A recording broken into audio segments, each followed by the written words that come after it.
Yeah. Katika hili, kama ambavyo tumeona katika episode ya kwanza, mabehaviorism wanaamini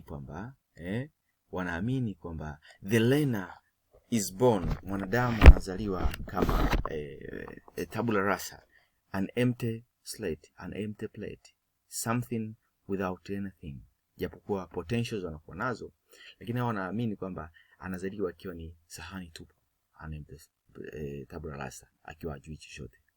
Through environment, through positive and negative reinforcement, reward and targets, kwa pale ambapo wanaanza kuwa exposed katika mazingira, ndipo wanapoanza kujifunza. Sasa akili yake, hiyo akili ndio inaanza kujazwa, na inajazwa through sense organs za huyu mwanadamu kuweza ku explore mazingira kwa kutumia zile sense organ na kuweza kurecord information, naanza kujifunza taratibu.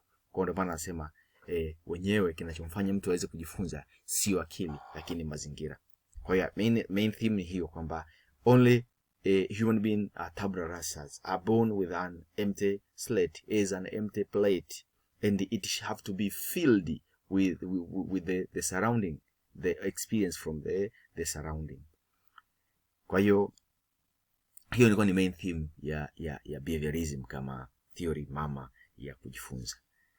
Sasa behaviorism ana fall katika makundi mawili makubwa ya theory. Ana fall katika makundi mawili makubwa ya theories, ambayo ni la kwanza ni classical condition theories, ambayo ni by Pavlov, na ya pili, theory ya pili ambayo ni popular katika masuala yetu ya walimu, ni operant condition theory, ambayo imetengenezwa na huyu B.F. Skinner. Sasa nitataka kwenda kuangalia moja baada ya nyingine, ili tuweze kwenda kwa upana kuweza kujua ni nini hasa kila theory inazungumzia, na kumbuka kuweza kurelate kile ambacho tumejifunza na mazingira yetu ya kama kazi yetu ya walimu moja kwa moja. Kwa hiyo theory ya kwanza ambayo tutaanza kuiangalia ni operant conditioning theory.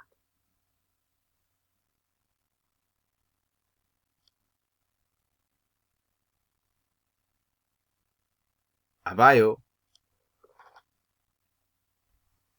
imeandaliwa na Skinner ama B.F. Skinner. Huyu ndio mwanasaikolojia kinara ambaye alikuwa amefanya experiment mbalimbali na kutengeneza hii theory ambayo imezaa pia misingi mikubwa tu ya kiwalimu.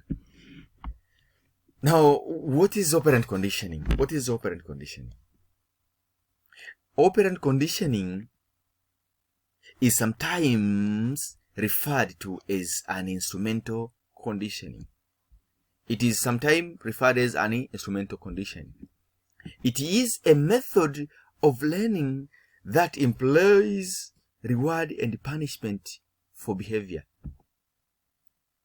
So the basic theme of instrumental conditioning or operant conditioning is the concept of reward and punishment for behavior. According to operant conditioning, wanasema ili mwanadamu aweze kujifunza au ili mwanafunzi aweze kujifunza, lazima kuwe na mazingira haya mawili, either reward or punishment.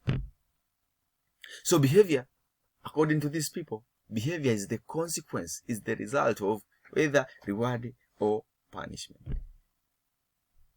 Kuwe na mazingira ya aina mbili, either mtu apate reward ama apate punishment, na kunapokuwa na haya mazingira ya aina mbili, kujifunza kunatokea.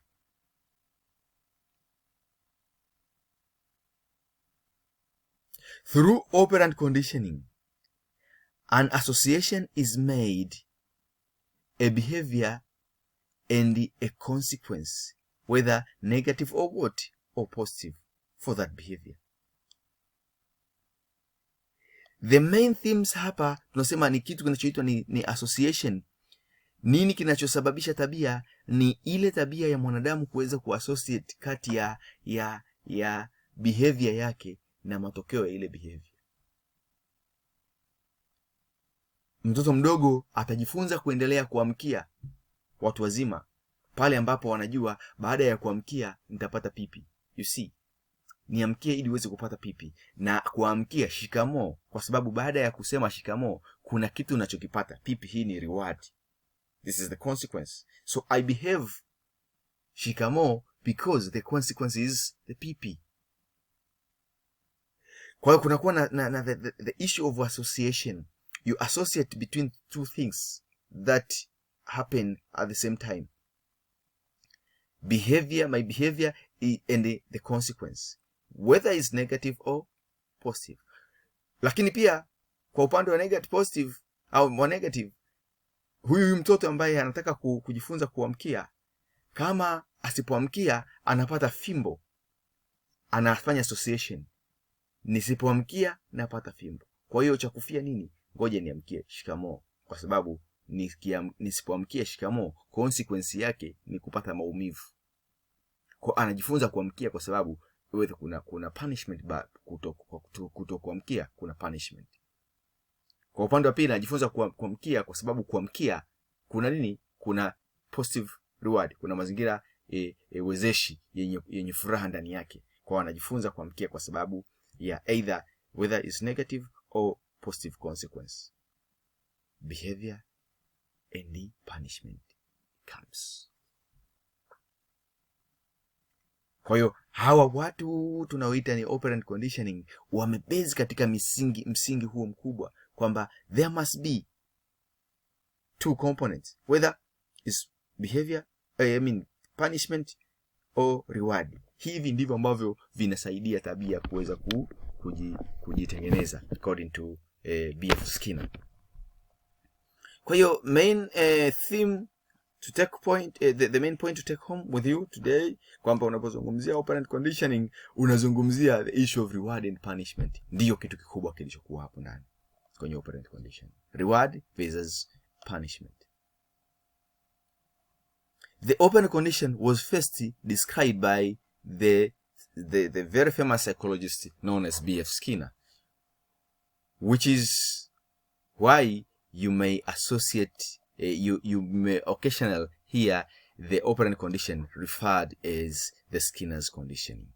Kwa hiyo ili neno operant conditioning wakati mwingine linaweza kujulikana kama Skinner's conditioning, wakati mwingine linajulikana kama instrumental conditioning. Kwa hiyo ukisikia instrumental conditioning ama Skinner's scenario conditioning, maana yake tunazungumzia kitu kimoja ambacho tunakiita ni operant conditioning.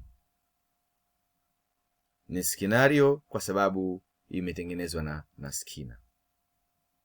Ni instrumental kwa sababu there must be an instrument to motivate the behavior.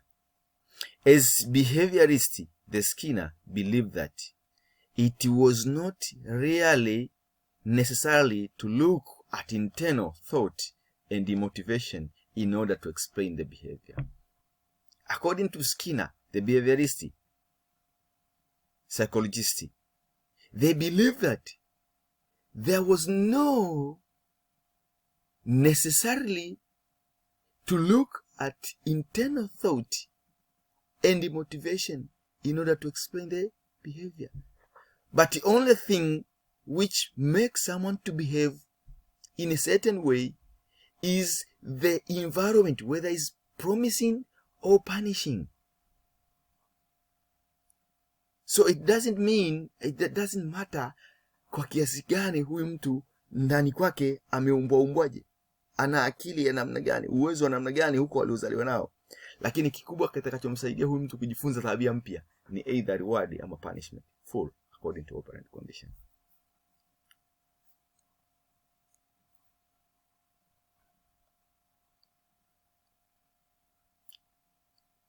Skinner used the term operant to refer to any active behavior that operates upon the environment to generate the consequence. The term operant Operant mean any active behavior that operate upon the environment to generate the consequence.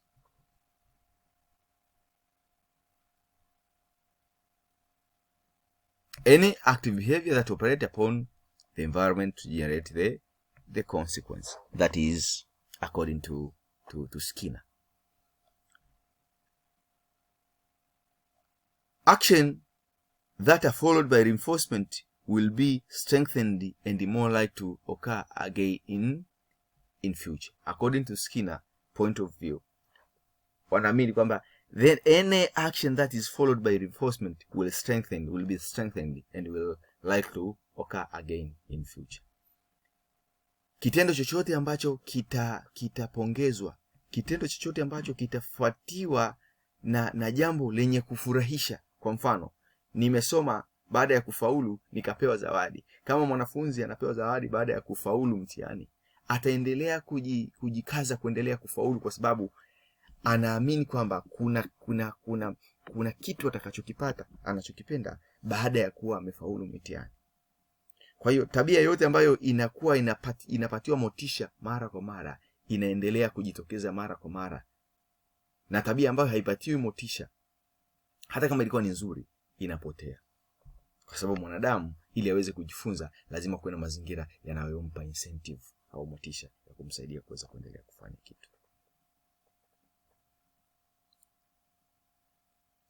For example, if you tell a funny story in class as a teacher and everybody laugh, you will probably be more like to tell that story again and again. That is true. Kama ukiwa unafundisha na ukagundua kwamba kuna story ambayo ukisimulia mara nyingi vijana wako wanafurahi, wanacheka, utajikuta kila wakati unapotaka kuzungumza na vijana wako unairudia ile story, unaizungumza. Kwa nini? Kwa sababu tayari ulishaona kwamba kuna positive repercussion ya kile ambacho unakizungumza. Kwa hiyo tabia ya rudia inatokana na consequence ya kile ambacho umekiona baada ya kuwa umekutana na kundi la kwanza katika hiyo story ambayo. If you raise your hand to ask a question and your teacher praise your polite behavior, you will be more like to raise your hand the next time you have a question or comment. That is very true. Ukiwa na wanafunzi, labda una kikundi kikubwa cha wanafunzi. Kuna wale wakati mwingine tulikuwa tunasoma unakuta tunapiga kelele wakati wako teacher mimi. Lakini kama mwalimu anataka kutengeneza na kuondoa ile tabia ya kuita, ukampoint yule ambaye amenyoosha kidole peke yake, ambia wewe jibu swali, na ukaacha wale wengine ambao walikuwa wanapiga kelele, unaweza kujikuta wengine wote watakuja kunyoosha kidole kwa sababu wameona kuna kitu ambacho kimekuwa praised na mwalimu. Na yule ambaye amekuwa praised ataendelea kufanya kila siku kwa sababu anajua kwamba kwa kuendelea kufanya hii tabia ambayo mwalimu anaipenda, nitaendelea kujibu maswali kila siku. Tabia ile ya kunyoosha vidole inakuwa encouraged na watu wanajifunza ile tabia kwa sababu tu ya matokeo chanya ambayo wanayategemea baada ya kuwa wamefanya kile kitendo. Kwa hiyo operant condition can be described as the process that attempts to modify behavior through the use of positive and negative reinforcement. That is the reality. That operant conditioning can be described as the process that attempts to modify behavior through the use of positive and negative reinforcement. Through operant conditioning, an individual makes an association between a particular behavior and the consequence. Nini nitapata baada ya kufanya kitu fulani? Mwanafunzi anajifunza, binadamu anajifunza baada ya kuassociate kwamba najibu swali nasifiwa, nafanya kazi nalipwa mshahara. Mtu atajifunza kufanya kazi alipwa mshahara kwa sababu anafanya association kati ya vitu viwili ambavyo vinatokea kwa wakati mmoja. And this is all about the concept of operant conditioning. Kwa hiyo by saying so, we can say that operant conditioning is equal to positive and negative